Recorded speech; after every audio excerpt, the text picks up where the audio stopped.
Okay friends, so what we're going to be doing today is we're going to be taking this provisional cast on and we're going to be joining it together with the current row. So you can see here I've got my provisional cast on in this contrast yarn.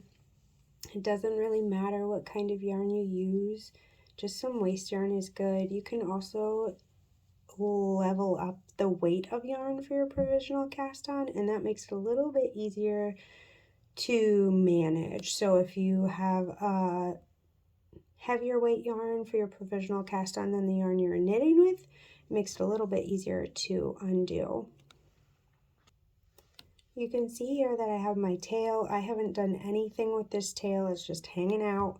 And then these two are the ends of that provisional cast on. Now I have a knot here so that I can know which end has my slip knot in it, just in case I get turned around or something as I'm flipping things together.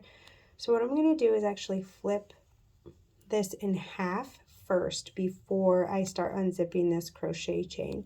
It's a lot easier to do it that way, I think, because then you have your needle where you want it to be in here, instead of having to do that once the needles are already in there, especially if you're using DPNs to hold this provisional,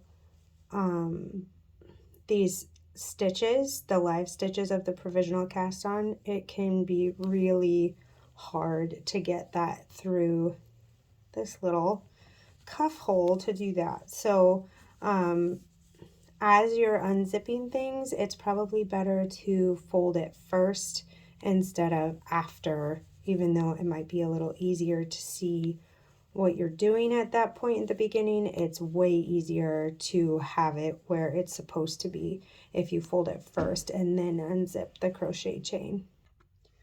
Okay, so the reason I put that knot on this side is so that I can keep track of where my little other side is. Now I've done this super loosely to put my little tail in there so that it'll be really easy to do on this side.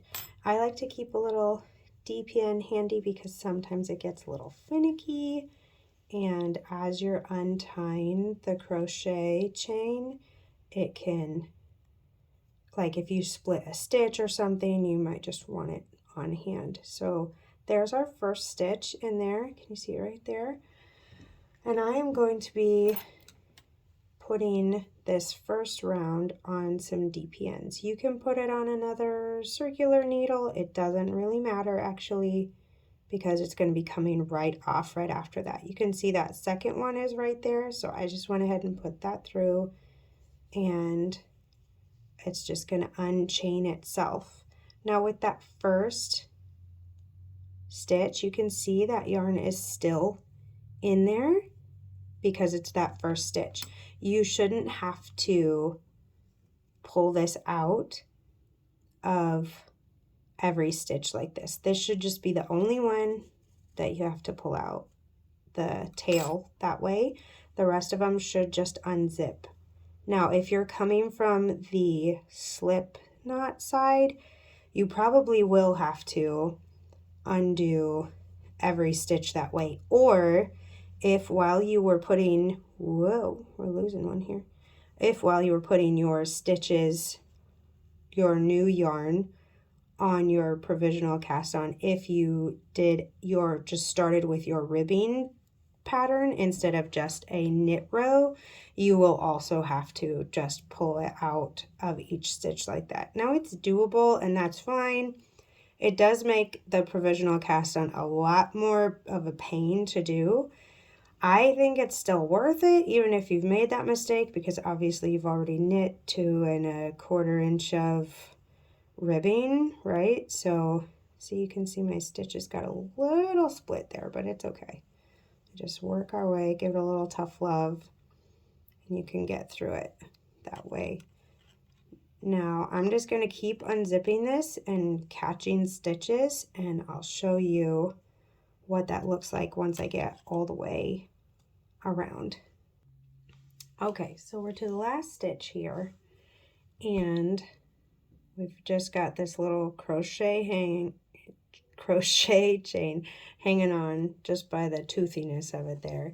so we can take it off. And you can see that my little present row has flipped to the other side. That's okay. You can just flip it back. Totally fine. Nothing is wrong. And then we're going to take our, I'm going to move this over here.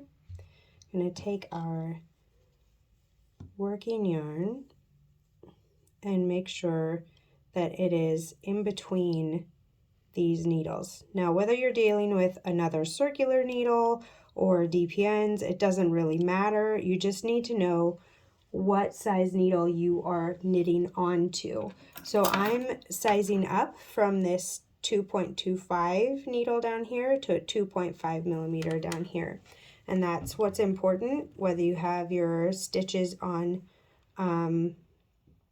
any size needle on this provisional cast on part, it doesn't matter. It's okay. You can use whatever you want, whatever you have. And as you can see, I do this on the circulars and the DPNs. I've done it with 2 circulars before. Turns out beautifully every time. It looks a little crazy, right? But we can do this and it's totally worth it.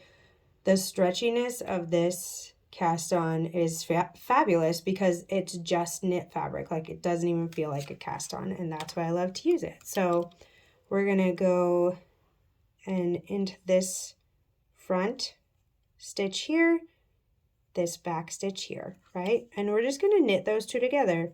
Easy peasy. You've done knit 2 togethers, and that's all you're gonna do along this whole row is knit the front stitch together and knit the back stitch together, and then just pull it off that needle. And it's safe there. Both of them are safe here on this stitch right here. See? So we're going to do it again. I'm going to go in that front stitch, go in that back stitch, and knit those together.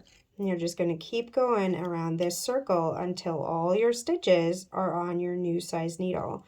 Now, if you're not upping your needle size, if you're not switching to a different size, you could use this little do-up here and knit them with that and keep it on that same needle. I think it's a little harder to do that way, so I've even done it where I knit them onto DPNs because that's what I have available to get it off that circular needle real quick, and then I can even knit it back onto that circular needle for the next row. But it's just up to what you have in that moment and what you're most comfortable with. For some of you, this might be a new technique and look crazy to you, like, why the heck would anybody ever do this? But I fell in love with this cast on as probably just shortly after I started knitting socks, because it's just so stretchy and keeps the integrity of that ribbing too. It's so great. Now, as you keep going around, you're going to be losing DPNs, or you're going to be losing your circular needle here, because it's going to be coming out this way, right? Because everything is going to be coming onto this needle, which is great. Now, I like to weave in my little tail here if I have the presence of mind. I didn't do it for the sake of this tutorial because there's a little bit to keep track of here, but you can definitely do that. Now, when you get to the end of your round, you might want to put your little beginning of round stitch marker on there. I don't always do that. Sometimes I don't care about where my beginning of round is until I reach that heel flap. Doesn't matter. It's whatever you want to do. So if you want to weave in your end here, you can do that even right now. You can weave it in and then even tuck it into this little gap here. If you like want to get out your little needle, go through some duplicate stitch things and then tuck it into here and then keep knitting. It's beautiful because you don't have any tail ends to worry about. You just block that baby and there's nothing. It can move around, it can shift, and you still don't have that tail hanging out of your sock. So I'm going to continue to show you what it looks like at the end. So just keep going, and you can see my last little stitch here is still on this DPN. So I can pull that off because it's right there. So I'm just going to keep going with these, knitting the front and the back stitch together, and it's going to be beautiful. at the end of it here. Okay, so I've got the last few stitches here, and I just wanted to show you that, like, obviously these are coming off here, and if you're having trouble getting your loop through both stitches at the same time, don't worry about it. Just do it one at a time. Just take it around, pull it through that one stitch. You can even take it off the needle and then pull it through that second stitch there and pull that off the needle. You don't have to do them two at a time. Sometimes if your stitches are a little tight, it's hard to do them both together. So you can take them both together like that, or you can go through, do one, and then do the other one. And it'll get you to the same destination. It does not matter. All of us who are knitting continental style or throwing and see, I even lost that stitch there, right? See? And I can just take it and move it over. There's no stress. We don't need any stress. Knitting is not for stress. So what I'm going to do here, since I didn't knit my end in with my cast on, I can do that now. I can take my little end here and flip it this way, flip it up in between these stitches, right? And now this is not the Weave and Steven.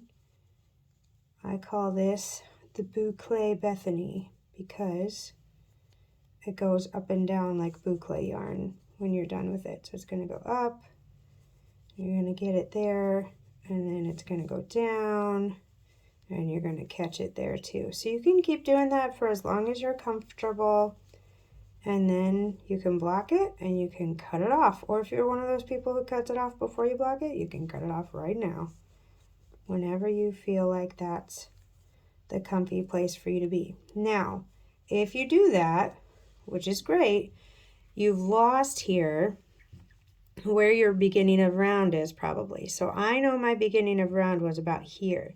So I'm going to put my little stitch marker there so I don't lose track of where I'm at.